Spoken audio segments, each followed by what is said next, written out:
Welcome to Blue Grit Radio, the podcast that explores making better cops for a better community. I'm your host, Eric Tung.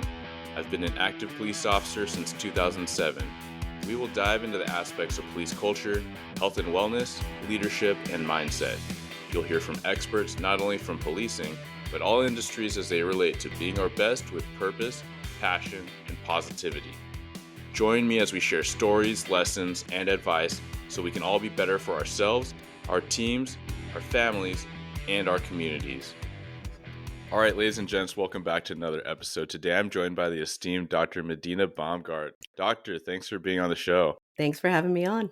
Yeah, absolutely. We connected on social media quite a while ago. I don't even know when, but through probably over a year or two, but just like kind of back and forth, like seeing your posts, your really valuable content and sharing that. And then I'd post something and we'd, message back or some feedback. And so clearly we're aligned on a lot of things. And I know we don't have a strict agenda, but we're going to talk about likely a combination or everything therein with you being a first responder spouse, law enforcement, culture, self-care, peer support, counseling, like all the All good of it. stuff. Yeah, all of it. So just without further ado, thank you for coming on the show. Yeah, thanks for having me.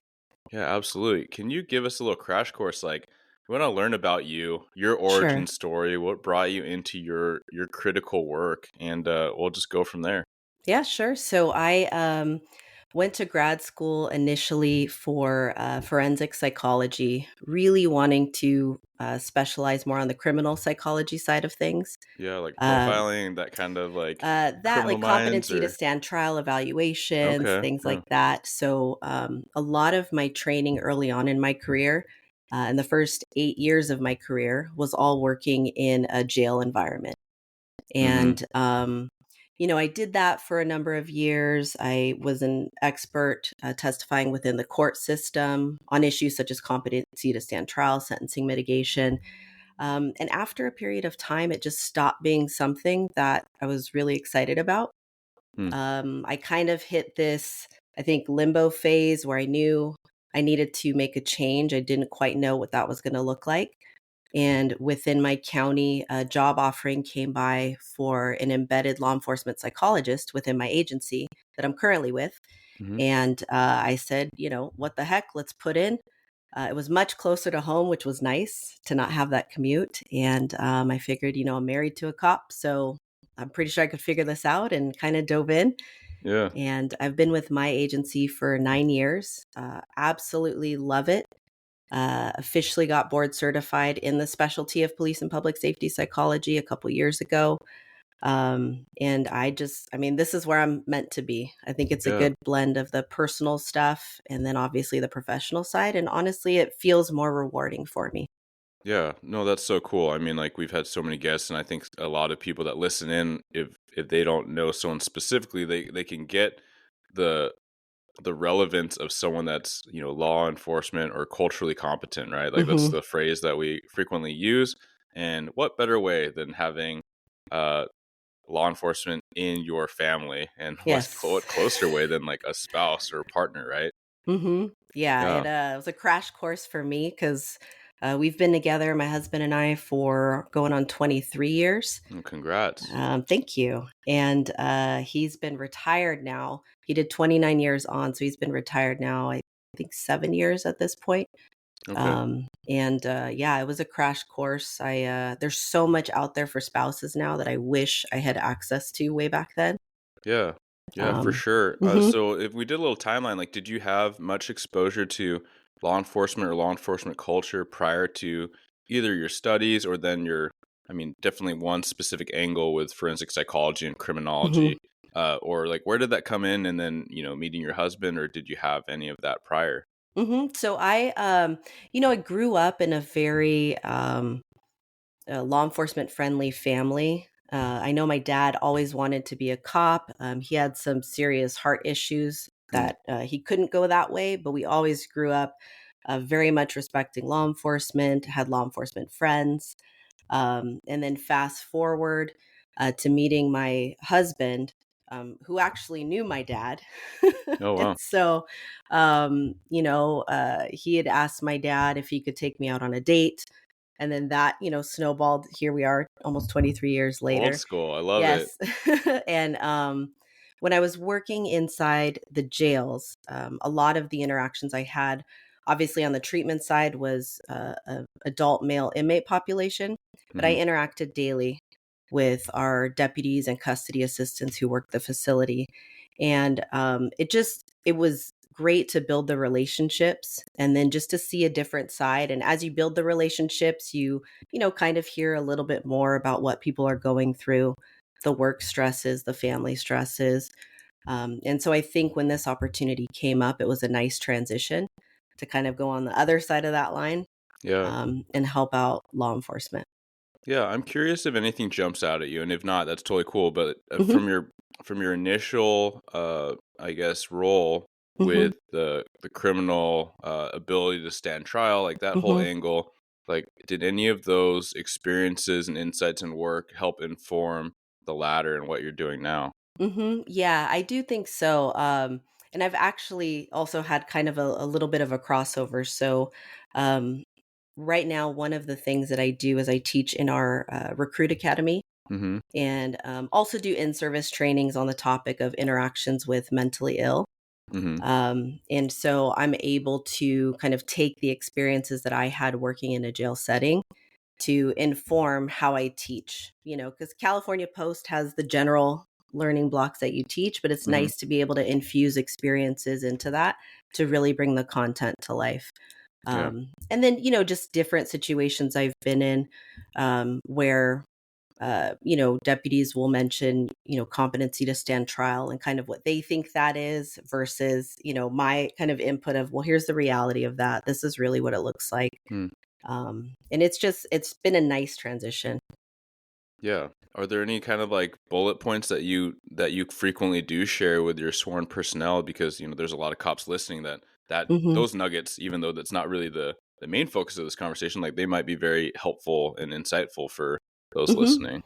Yeah. So I would say, overall, kind of the foundation is like the human side, right? And I don't mean, and I know sometimes it's a delicate topic, but when you're interacting with somebody who has a mental illness or you think who has a mental illness, if you just dial it back down to basics and kind of calm things down, slow it down, and just talk to somebody like a human being, Mm. and just understand, that their reality may be separate from your reality. One of the biggest things and the biggest challenges I see where if you're working with somebody who's delusional, let's say, Yeah. is, cops will want to jump in and be part of that system as a Mm. way to build rapport. And I always say, hey, when it works, fantastic. But there's going to be times where that doesn't work. So trying to find other ways to connect with somebody who may be in a mental health crisis, Yeah. and just walk things through. And more importantly, ask for help. Right. And, Mm. really pay attention to if let's say you're responding to something, you have partners there. Um, if you're interacting and for some reason it's not connecting, there's no shame in taking a step back and letting another partner jump in. Yeah. Um, you Yeah. know, I think that's like such a relevant topic. I suspected that there'd be something of strong value, and sure enough, like very very much in line with all the things I try to be about, but just like back to basics, like let's just be people, like helping hmm. people, right? Um Sometimes like you can just do so well not overthinking the situation. And I Yeah. love that you went there because what jogged in my memory is kind of this we have this routine. We have in-service training, but we also have some online modules that come out from the state Hmm. focused on, CIT, and they're usually focused on a specific topic. And one year it was autism spectrum, Hmm. and some cops that have been through years of training might be like, okay, like I have to learn what this is. I already know what this is, but it's like, okay, let's just like power down and let's Hmm. just recognize that there's so much we don't know and just watch it and engage and try to learn something and try to apply something and just be open to something helping you just be a better human being. Not necessarily like you're an ineffective cop and you don't know how to talk to people or Hmm. work with people with autism spectrum. But I think when you are able to kind of flip that and recognize that. I mean, there's so much in there that's like, man, this is going to help me better communicate or better Mhm. interact with my, my autistic neighbor, right? Or Mhm. just, we have, kids, and we have friends of kids, and just in all walks of life, and every aspect of our lives. It might not just be you're responding to an incident where this is in the CAD call. You know what I Mhm. mean? Um, and even to have a subject focus specifically on law enforcement suicide, right? And so Mhm. a lot of times these lessons and themes and insights can all blend together just to help us learn holistically. Yeah. And I think it's important to, when I teach those classes or even just getting to know people and building relationships, which is a large part of what I do now, it's always getting to know somebody because, I mean, anything, mental health, uh, family issues, divorce, death, autism, I mean, you name it. Everybody comes with their own set of experience that's Yeah. valuable. And I think that, if we can, like, if I'm teaching a block on autism, let's say during that class, I'll say, hey, who here has firsthand experience with somebody who has autism, somebody on the spectrum, maybe a friend, family member. And, sure enough, hands go up. Hmm. And then really engaging in a conversation about what's that like if you were, let's say that's your sibling, in a sibling role, what would that look like in your law enforcement role? And Yeah. what input or feedback do you have for your partners? And then using the curriculum to really enhance and refine that material specifically toward the objective of Yeah, interacting. absolutely. Yeah, I love that. And I think this is becoming more commonplace than not, but just tapping out a buddy, right? It doesn't have Mhm. to be able, like, active bystander, like, oh, tensions are flaring, but sometimes it Mhm. is just a different angle. And Mhm. again, very much in line with that be human aspect is, we know what law enforcement looks like if you're robotic. It's not Mhm. successful. I tried it. Believe Mhm. me.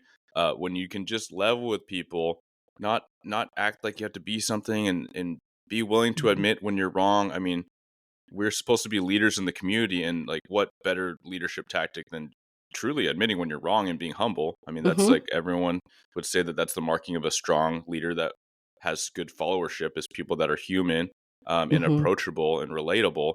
um, but even, yeah, rather than just think about when it could be like the good cop bad cop model, like, think about it when, like, Mhm. it's the good cop different good cop model, Mhm. right? Like, we're all Yeah. different, and we all recognize, even outside of work, that there are just some people that we click with, total strangers, like, you just get like, hey, you're on my same sheet of music. And there's some people Mhm. you meet, you're like, there's just something about you. Mhm. And if I could not deal with you, if I could deal with your colleague, like, that would be fantastic. So, Yeah. like, yeah, let's just recognize that. Yeah, absolutely. And I think too, like looking at, what we know, what we don't know, and then also taking into account the day to day fluctuations and parts of being human, right? So Hmm. if I know, let's say outside of work or even at work, I'm dealing with something that's, really taxing my bandwidth and I have a little wiggle room to work with, I may not be the right person, in a situation that needs some patience. I may be better taking a step back and supporting my partner that way. Yeah. I think that internal kind of us paying attention to where we are at, if we're tired, hungry, stressed, any combination that Yeah. automatically is going to limit our abilities regardless of our Yeah. training. Check yourself. Hmm. Self-awareness. Yeah. Yes. I love that. We're gonna pivot, and so I want to Sure. cover ground because there's so many segments that we've already kind of teased. But yeah, let's talk Hmm. about first responder spouse, right? First Hmm. responder family aspect. Yes. What jumps out at you is, like, as far as lessons learned, and that could be from your experience. It could be because you Hmm. work with so many first responders and first responder Hmm. families. I think so. There's a couple of things that stand out for me. One thing that I think I knew, but I didn't consciously recognize until much later on, um, is really like our first responders have to balance two worlds. I think about it like they have if you have a line in the middle, I got 1 foot over here, 1 foot over here, and 1 foot is in that protection realm, right? They're wired to protect. All of their training, experience conditions them to operate from a protection stance, which when you're at work, it's functional. You need to be able to do that to stay safe. On the other side of that, the other foot is in the connection realm. And that's those relationships, right? Because in order to effectively connect with somebody, you have to be vulnerable. Mm. The problem is being vulnerable runs counter to what you're taught over there on the protection side. And I think first responders get so much training and the culture, right, drills into them protect, protect, protect, Mm-hmm. that there's very little on how you switch and you make that switch to connect and meaningfully connect with your spouses, family members, friends outside of the job. And I think recognizing that as a spouse helps us. That was something I didn't know, right? So like my husband would come in, he worked major narcotics like the last half of his career. So Mm-hmm. he was gone in some, remote part of California doing what he does. He's coming home after a 16, 18 plus hour day. He's exhausted. I'm home and I'm just excited to see my husband, right? So he walks through that door and I immediately bombard him Yeah. with, "Oh my gosh, Like I'm a happy to golden see you. retriever Yeah, energy, right? here's Like, what's going hey, on." you're Blah, home. blah, blah, blah. Yeah. And he's Yeah. looking at me like, "Shut the hell up." Like, I cannot right now. And back then, because I didn't have that understanding and appreciation for it, I thought he was an asshole. Mm-hmm. I really did. That's fair. And I've been there. Yeah. yeah. And so it's Like I've wanting I've been to, that person. Yeah. yeah. And it's wanting to connect with them. And I think the second part that stands out on the relationship side is the communication and really understanding that the communication is different with different goals, depending on if you're at work or if you're at home. Mm-hmm. Because much of the communication at work, again, protection, there's an investigative side, right? Having to ask Mm-hmm. questions, just the facts, just give me what I want to know. Yeah. And then the other piece of it is I view communication on the job side, not entirely, but mostly task oriented, right? The questions that I'm asking you are because I have a goal that I want to get to. I do want to connect, but connecting with you is part of this bigger thing that I need to do. Yeah. And on the personal side, and this is something my husband and I really, really struggled with early on with communication, is he would come home and talk to me like I was a suspect.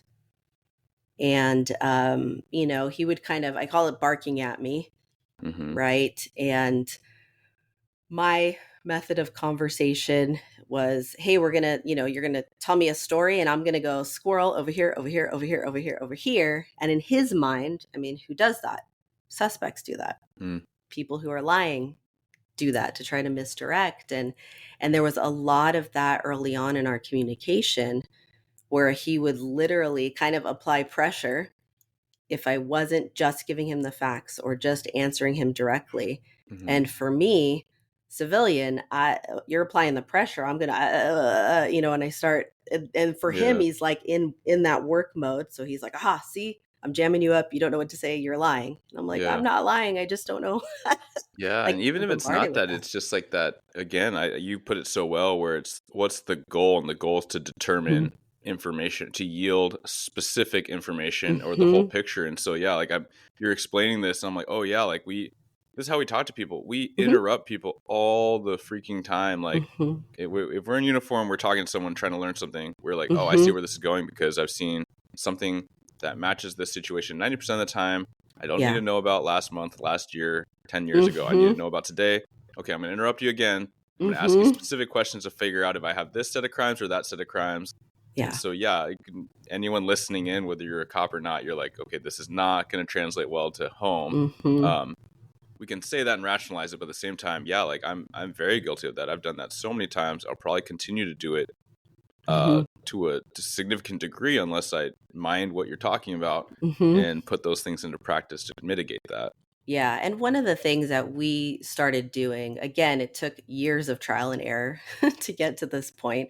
But this is one thing I tell my law enforcement folks and the couples that I work with. It's a 10-minute rule. So it's kind of like for us, it's our relationship tactical disengagement, right? Is that, if he's coming home from work or now he's retired, I'm working, right? I'm coming home from work. And if we know going into that drive home that we are just tapped, and we need a little bit of time to just decompress, I'll literally say our text message or a phone call, hey, I'm going to need 10 minutes when I get home. And he would do the same thing. And it's Mm-hmm. not, I mean, a literal 10 minutes. We're not sitting there with a timer.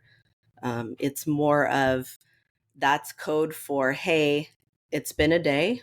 I'm Yeah. low on my bandwidth. So when I get home, I'm going to need to step away, decompress, whatever that looks like, Mm-hmm. before I can re-engage. And so, and our rule is, hey, if one of us needs that, that's not a problem. We come home, when we come home, we say, hi, good to see you, hug, kiss, and then we go do our thing. Yeah. And then when we, come back downstairs or come into the room, then we're ready to now engage and kind of switch modes. And that's Mm-hmm. something that's worked for us. And Yeah. really, even if we're, talking and it starts ramping up a little bit, we can say, hey, let's take 10 minutes and just disengage for a little bit, power down, and then come back to it. Yeah. I love that. It's very direct. And as long as you socialize it first, right? And then Mm-hmm. there's no like emotions or hard, I guess, judgments assigned to it when you know the rules, you know Mm-hmm. the communication game, right? You know that Yeah. tactic and tool that you're going to use. Um, I love that, and I've spoken pretty publicly about times where I tried to rush in the door too quick, and Mm-hmm. like credit to me back then. I'm not guilting myself, but at the same time, like huge credit to my wife, who's just like with the baby, and I wanted to get back, and she's just like, you have permission and probably actually I'm going to say encouragement to like Mm-hmm. hang out in the garage and like change out, do your weights, take the dog out, whatever, and then like Mm-hmm. you come back when you're ready, when you're not pent up, and then it's that Mm-hmm. recognition, which was I'll say like, yeah, we get defensive. Like I got defensive feeling that like, oh, I'm not showing up well, right? Mm-hmm. And then that probably says something too. Mm-hmm. But yeah, truly, especially in a day and age where more of us have take-home cars, and so Mm-hmm. we don't really have that decompression that may have been afforded, at least for me, when I didn't Mm-hmm. have a take-home car. That's not an argument for that. Mm-hmm.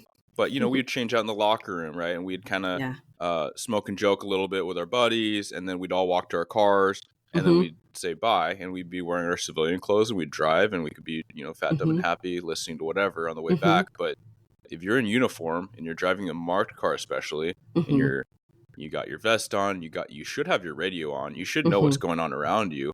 Yeah, you can't start that removal from the hypervigilance cycle Mm-hmm. anytime soon, and it takes a while, right? As we learned from Gil Martin. So Mm-hmm. all to say, yeah, I love that. Just that quick communication. Like, do you need time? What does that look Mm-hmm. like? And or like shout out to Jody Balcom. Her episode will air really close to yours, but she Mm-hmm. works with RCMP, and she will assign like a number, right? So Mm-hmm. you got like a 2 out of 10 on the bandwidth scale, so you just say 2 Mm-hmm. to your partner, and then and then they know, okay, like cool, take some time. But if Oh, you're I like, like I'm at it. an Yeah. 8, you're like, cool, like you got an Mm-hmm. 8, cool, let's talk about bills. Yeah.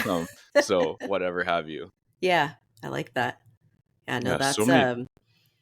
it's I think that, and then the shifting, right? So part of it is the, how you use that time, that decompression time, right? So you can't say I need 10 minutes and then go doom scroll, Yeah, on social media for yeah, however long. especially cop Um, videos use yeah, of cop force, like videos, arrest. You're like, 998 oh, videos, these all tactics are garbage. yes, exactly. And Yeah. then just stay ramped up. It's whatever, it's like you have to take ownership of that time and be Hmm. very intentional with that time, Yeah, and do what you need to do. that's a great that's just a great tip, just for very blue grit brand appropriate, but just we all have the same amount of time every day, and people Mhm. feel like they don't have time. It's like, well, some have less to play with than others, but we all have Mhm. something to play with, and Yeah. I'm as guilty as anybody else for the doom scrolling. And Mhm. it's not to blame or shame, but it's just like, yeah, we all find ourselves in those positions. So how do you combat it? And that is by being intentional. That's by making a plan. That's Mhm. by building routines. And so if you do have that 10, 15 minutes, then yeah, maybe you do have, some workout clothes in the garage, so you can just change out without even stepping foot in, right? Like Mhm. leave your dirty boots and all that in the garage. And then you just go from there, right? You do your thing. Mhm. You meditate, you walk around the block, you get your mind right, you get some air, you Mhm. get the gear off, like whatever. Yeah. Maybe you have a book in there. You just sit, like Yeah. you just go to the back porch and you just read. Yeah. Um, Yeah, I love that intention. Like that's the difference maker to me.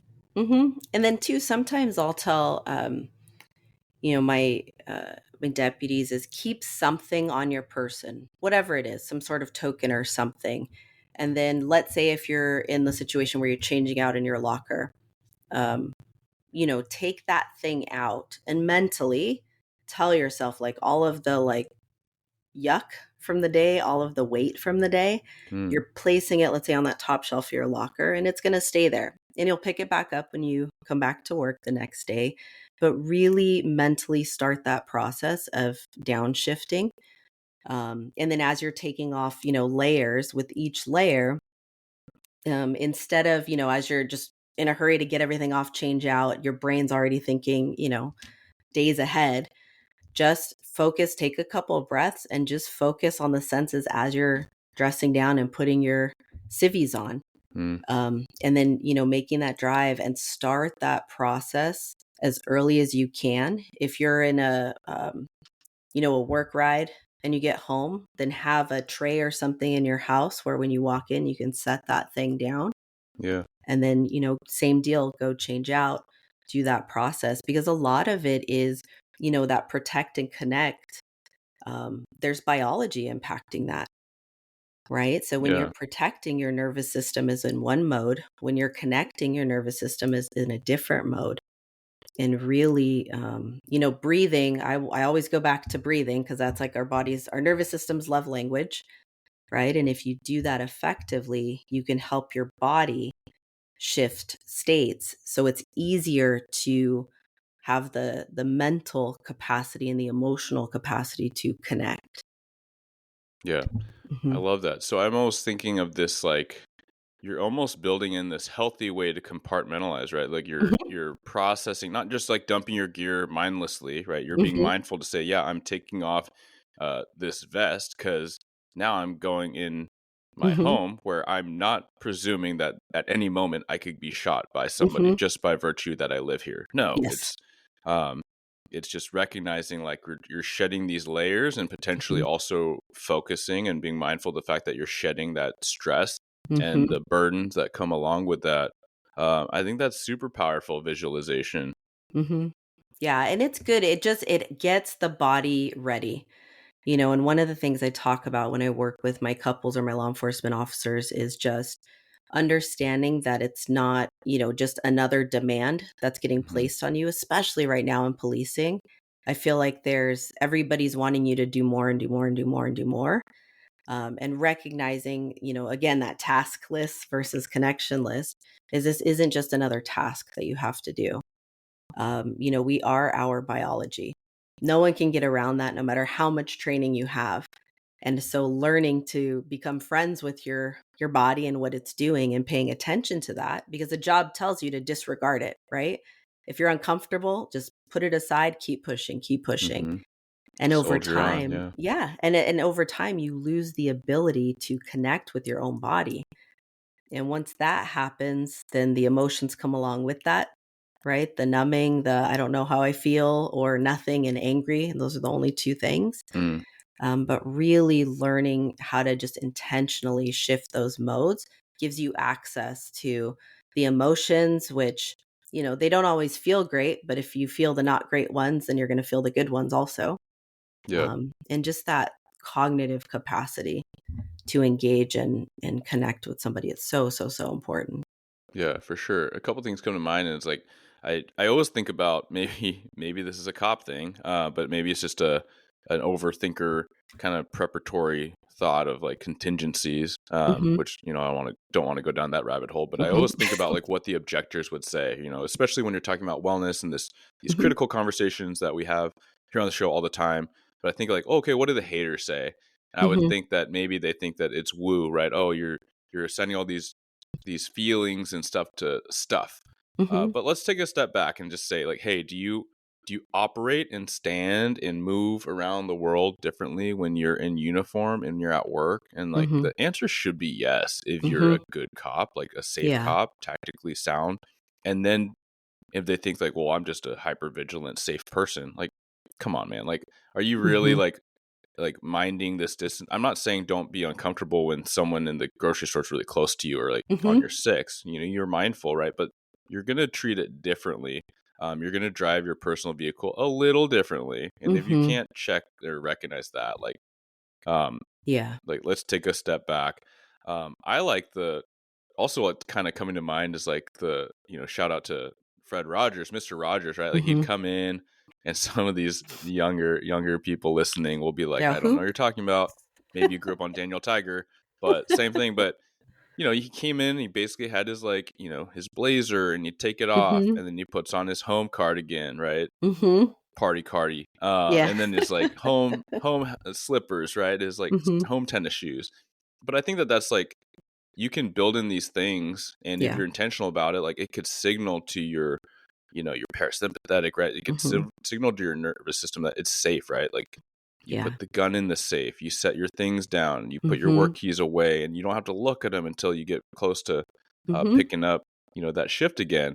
Yeah. um Similarly, I reflect on this where flip-flops are not tactically sound, right? Mhm. But you can't run fast. I mean, you can clip Mhm. your toes and like make it happen if you had to, Yeah. but I tell myself, and I've made the joke because they're not practical, but they feel Mhm. so good, and you kind of have to Mhm. walk in a lazy way if Yeah. you're wearing them. But like it's Yep. your vacation mode or your like time off mode. So like, I mean, flip-flops is like for going to the mailbox, and it's when Mhm. you're in Hawaii, it's when you're at the beach, and so Mhm. these little things can actually, I think, like if you have intention, they can teach yourself and train yourself like it's okay. Um, Yeah. you're safe. Like you're in a good space. Just relax, and it's gonna Yeah. feed you. Yeah, exactly. And it's so important too to balance that, fight or flight part of the nervous system with the rest and recover, recharge. Mm, Even just looking at like the physical health stuff, right? Is that's going to mitigate some of those physical health issues, right? I call it the law enforcement package. My husband had it when he retired, right? High blood pressure, high cholesterol, diabetes, sleep apnea, the whole thing. mm, And really, those things happen. They're presumptive conditions under workers' comp because we know that when your body operates at this heightened state with all this cortisol and adrenaline, it's going to have an impact. Our bodies aren't designed to do that. You're on you know, a single shift or a double shift, let's say working, early mornings, graveyards, and you get a nice little adrenaline dump. Well, you don't get the luxury of just coasting down and recovering after. You still have to pay attention. So we're yeah, slamming energy drinks, caffeine, nicotine, anything, to keep and maintain that. But it's like your body really needs to recover and recognizing that we can have an active part in doing that. yeah, We have control over that. absolutely. Well, this is the perfect time to transition into that, right? Like your Mhm. husband recently retired, and you're Mhm. recognizing all these conditions that you just rattled off, which I believe the majority of listeners will recognize that these are uh, physiological symptoms that have come on from they're maybe manifesting physically, but they've Mhm. been brought on from mental strain and Mhm. stress, and that those all come with the job. So Mhm. from your purview, especially recently with that Yeah. so close to home, like what are some things um, that you have seen that Mhm. were able to contribute towards reducing and mitigating some of those things? I think sleep obviously is paramount. Now, when you're working, there's a lot of barriers to getting consistent good sleep. Hmm. Um, I think sleep, having some sort of exercise or physical activity routine built in, absolutely necessary. And sometimes, especially right now, like I know with my law enforcement agency, they're working a ton of mandatory overtime. And so the body needs to recover, and folks are still wanting to work out, but recognizing, hey, if I'm working a lot or I've been going through, let's say, a lot of stress and strain, I may not want to do that high intensity workout, because Yeah. that could actually over fatigue the system. I may just want to go for a walk or a light jog outdoors. I may want to cut my workout in half. Being flexible and making those modifications. Another thing is absolutely going to the doctor every single year. Mm, The sooner you know about something, the sooner you can do something about it. If I hear sometimes, I know I'm, overweight and the doc's going to tell me to stop drinking, stop smoking, lose weight. Okay. You still need to go because Hmm. until you do those things, your Yeah, it's like body's you don't going to want to face suffer. the music, right? Mhm. But deep down inside, Mhm. Yeah, that's why you don't want to go. You Hmm. don't want to hear it. And um and then also too, I think building in something, and this is so important, especially I mean in retirement obviously, but I think about there's so many barriers to making that retirement. Everybody can bank on, hitting that milestone. There's so many things that could happen in between that cut that short. So really building in some like slow time. And when I say relax, I don't mean, like necessarily, oh, relax, kick your feet up, don't do anything, but very intentionally doing things that recharge the system a little bit so that you can get comfortable and get trained in that rest and recover recharge response. I think about it like going to the gym, right? First responders, cops, it's you operate in that fight or flight space for so long. Hmm. And it's like, that's like going to the gym and just exercising one muscle group. And then, or say like one arm. And then, the other arm is like, every now and again, here and there when I really need it. And then if something happens, let's say you're injured and you now have to be off work, you're Hmm. relieved of duty on admin and now you have to be off work, you retire. Um, your default mode is going to be where your training is, right? So if you're trained in one mode for your body, guess what? You're going to be sitting home, no context because you're just home, but your body is still going to be wanting to operate at that elevated fight or flight state, except now you're looking around and there's really nothing going on. And so Hmm. that can actually create a lot of issues with anxiety, panic, a lot of those trips to the ER thinking you're having a heart attack, only for the doctor to come out and say, hey, it's anxiety. Yeah. But it's work really turning your brain off and just existing, not doing anything for even just 5 minutes can feel like forever. Yeah. Yeah, I have a hard time with that. I'll admit that. Mhm. I love you. I mean, you covered so many tips right there, and one phrase that I like that. I mean, I didn't invent it, but it just goes back to this introspection of like know thyself, right? Mhm. And so even going back to an earlier point you made, we're talking about just the awareness of where your body's at, what you need, like Mhm. what do you truly need in the moment. And for some people that are like hard chargers, they're CrossFitters, they're like big lifters, and they're caffeinating and they're doing all these things. Mhm. They're work hard, play hard. Like you probably need somebody, and it might be yourself, or you might need to sign an accountability buddy or make a note in your your phone schedule, right? Like Mhm. a little thing that in your maybe it's on Friday and it says at 8 a.m. like did you get enough sleep? And then that Mhm. might be a little cue, a little reminder like I should not go, I should not go Mhm. do my high intensive training, right? Yeah. I wanted to do sprints, but I haven't gotten more than 6 hours of sleep for the last couple of days.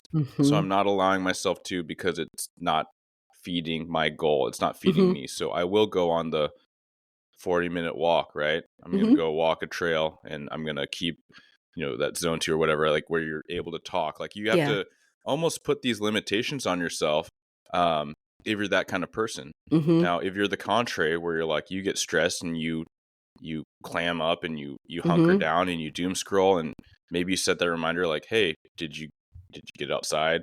Mhm. Okay, go do those sprints, right? And so Yeah. sometimes I hesitate in what I say because it's such a wide span of audience, but like know where you're at. And if you're one Mhm. of those people that is super meticulous about your workout regimen and all that, then maybe you don't need to be tracking your daily caloric expenditure, or maybe you Mhm. do because you're like I've spent too many calories and I haven't been eating enough. Yeah. um yeah, but all to say, like I think that individual awareness is so huge. And Mhm.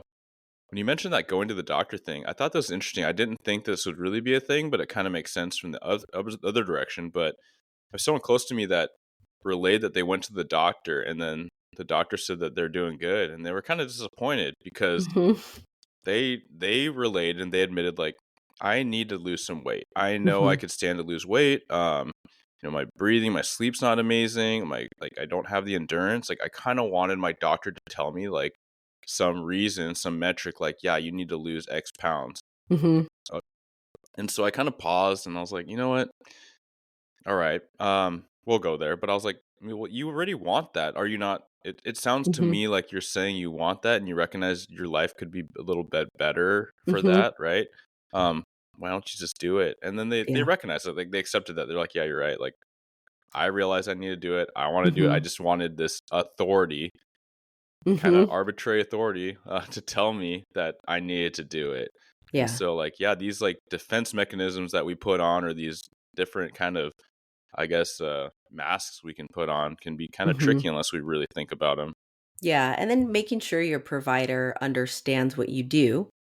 And so with your physical exam, making sure that they're checking, in addition to the, general stuff, that they're checking your cortisol levels. For Hmm. guys, your testosterone levels, thyroid. I mean, all of these, a lot of the metabolic stuff that can happen because of shift work and the cortisol and adrenaline dumps.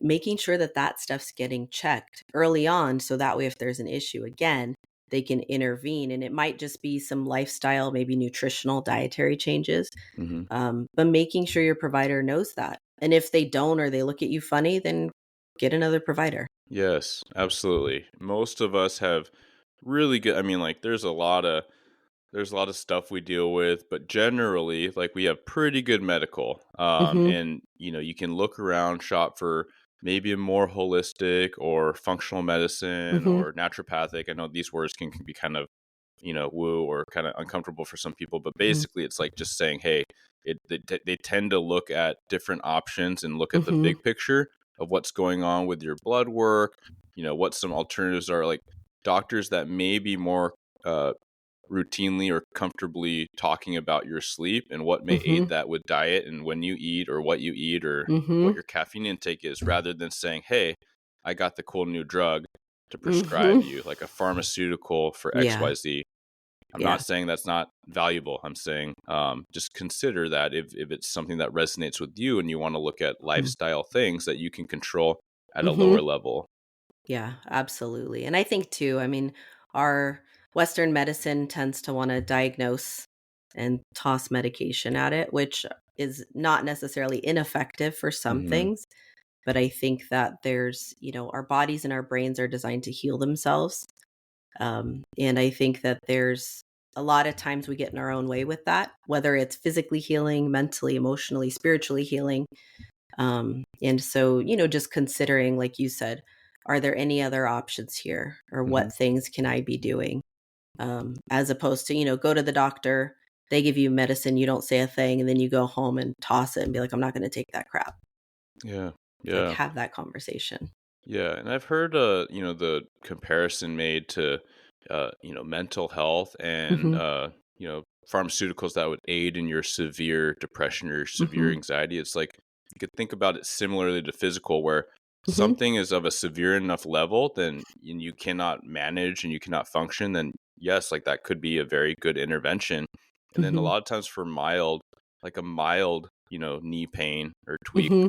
do you need all this, do you need all these opiates? Perhaps Hmm. not. Maybe that scares you, right? And maybe for mild depression, maybe Hmm. you don't need it yet, right? I'm not Hmm. the professional. You certainly are. But yeah, like you need to talk to your specific provider and feel Hmm. that out, because for some people, like I know plenty of people that would admit and say that they were diagnosed, whether, I don't, admit isn't the right word, but just share that they did Hmm. have, depression at some point. Hmm. But they may also say that it wasn't to the level that, just sleeping more and Hmm. working less. I mean, that's a Hmm. critical conversation. Doing the things they need to do, going on vacation, like forcing themselves to get out of the house, was Hmm. not helpful for, right? Yeah, and I think too, and just speaking of vacations, it just brought up something for me is take those vacation days. Like, you don't get a trophy when you retire because you have the most vacation days saved up. It would, and if Uh, you do, it's a lame mhm. trophy. Throw it, Right, give it back, exactly. give it back. I would say if you get paid out, everyone wants to go with that payout. I'm like, yeah, Mm, but you're giving half of that to the tax man. So mm-hmm, why not use part of that and invest in yourself, right? Take, if you're, a lot of times I hear, oh, I don't want to take 1 to 2 weeks off of work. Okay, well, then if you have, let's say, a 2 day or a 3 day RDO stretch, maybe tack on an extra day or two. So you're getting a 5 day stretch. Give yourself an opportunity maybe to reset a little bit on that sleep cycle. Maybe, go on a trip. Maybe just, stay home, get things done around the house, spend time connecting with your spouse and your kids. That's all time investing in you that you earn by Mm-hmm. working your butt off out there. Yeah. And those are things you can take with you, right? Those memories, those Mm-hmm. relationships, those experiences.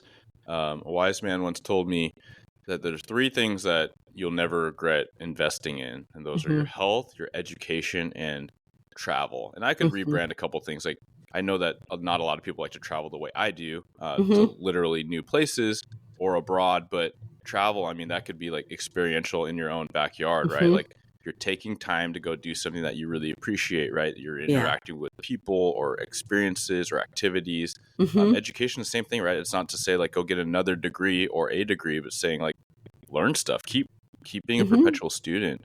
And Exactly. I like to remind myself of those things because I do, just like everyone else, regardless of what I put on social, like I get sucked into these traditional models of like achieve more. And what does Mm-hmm. that even mean, right? Like through Yeah. the conventional means of maybe it's rank, maybe it's money, maybe it's Mm-hmm. whatever status, right? But those things don't feed me, and you'll know if they Mm-hmm. do or they don't, right? Exactly. Take stock. Yeah. And all that stuff too sets the stage for retirement. Because I always think about it. My husband, when he retired, crashed and burned. We crashed and burned. It was a Mm. horrible experience early No, thank on. you for sharing like the we because yeah, it is the team, like it's the unit. Yes, it's Yeah. a huge adjustment, and I was so focused on him. And really, he was old school, typical cop, right? All about the job, friends, everything was all about the job. So then when he retired, he really didn't have, looking at identity and stuff, he really didn't have anything else. And so I think, one thing I stress now is really training up, right, for retirement. And one way that you can do that is lay in a good foundation. So a lot of these things, right, taking care of your physical health, your mental, emotional health, your relationships, being very intentional with that time and learning how to shift modes, trying, like you said, traveling, trying new things. It could be new adventures in new places. It could be, hey, I've never done this before, let me see if I can do it. And all of that stuff really sets the stage so that when you retire, which again, you don't always get to choose when that is, depending on the circumstances, Mm-hmm. but you have stuff to look forward to. You have other things that recharge the batteries that are part of who you are. That I think, doing that would help mitigate kind of that singular identity that cops can get, that over identification at Mm-hmm. work, under identification at home, Yeah. you know?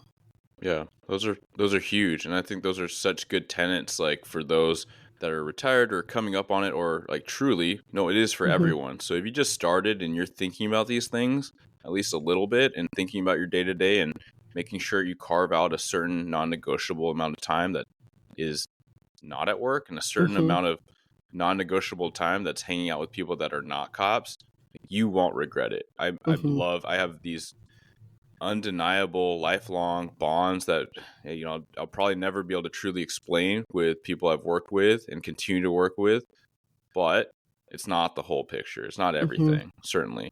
um yeah, man, we've covered so much Yeah. ground, and I knew it. I knew it'd be a host of really tangible things for listeners to key in on that would be helping Hmm. essentially all of us just be a little bit better and like serve ourselves, serve our families and our communities just a little bit better. Yes. Um, And Dr. Mid, ourselves. yes, absolutely. Yeah, Hmm. that's you can't do. Just thank you that you can't take care of others if you're not taking care of yourself. Hmm. It is frequently something that we see. Um, shoot, I mean, I know peer support's a big thing for you too, and Hmm. so we'll touch on that.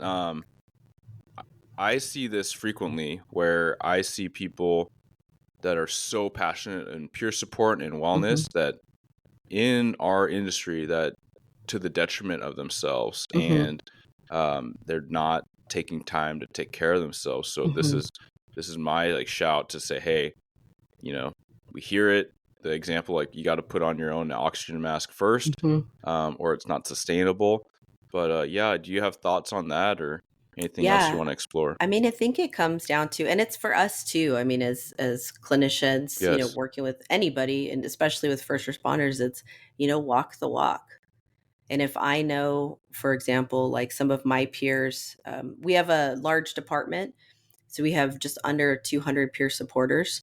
And it's, if I hear, hey, somebody's injured or somebody's got other stuff going on, myself or my deputy coordinator partner, will reach out.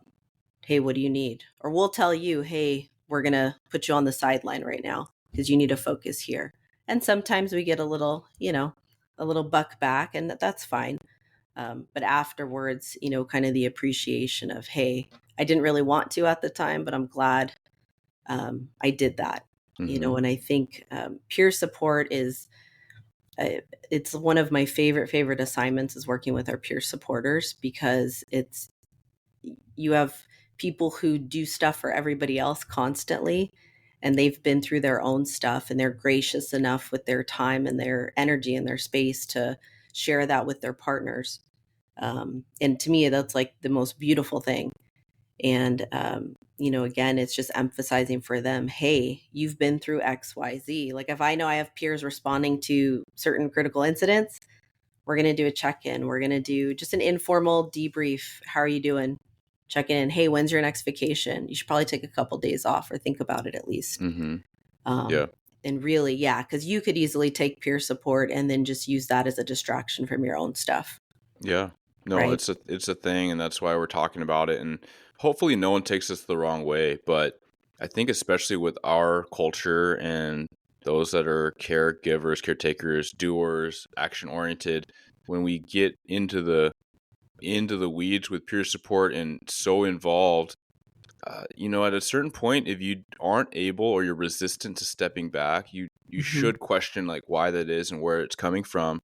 And to some extent, you have to recognize that buddy tap, right? Like you have to Mm-hmm. trust your team, and it's saying something if you're unwilling to, if that's uncomfortable for you, right? Like if people are Mm-hmm. saying, "Hey, I'm concerned about you," or "Hey, like why don't you sit this one out?"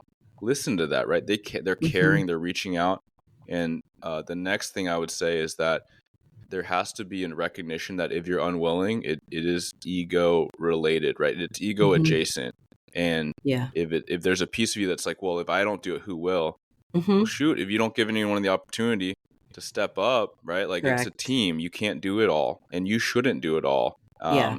And you won't do it as well if you try. Mm-hmm. And I've grappled with that at times, and things that I've thrown myself at and gotten in the mix. And sometimes you do kind of ride and straddle that burnout. Mm-hmm. If you're calculated and you have a timeline set and some Mm-hmm. boundaries, then I think that's the key. But Absolutely. I admit that just to say, like I've flirted with it and I've gone a little too far at times, certainly in my career at different times. Mm-hmm. And I know that that's just such a common thing in law enforcement that we got to also talk about that. Yeah. And it's just, I always say, what hat are you wearing? Right. So if Mm, there's, let's say, a certain incident or situation that hits too close, or you got a lot of own things on your own plate, and then this is kind of like the thing that pushes it over. Um, I'm, I'm not saying don't be supportive to your partners, but I don't want you wearing your peer support hat. Go be a partner, go be a mm, friend. Let your other peer support partner step up and wear that peer support hat. You yeah, don't need to wear that hat right now. yeah, that's so good. That's so good. Well, Dr. Medina, thank you so much for your time. I want to see if there's Thanks. anything that you want to close or leave the listeners with, and then please tell us, what else you're working on, your social media, where people Hmm. can reach out and find you. Yeah, I would, I guess, just close with, be a good partner, to yourself, to your other partners, right? Step up and have that hard conversation if you see a partner that's kind of going off path. Um, and, if you're in a relationship or thinking about, future relationships, understand that that's a partnership. And in order for that to be an effective partnership, you have to let the other person in. And you can't do that with your protection Mm, armor on all the time.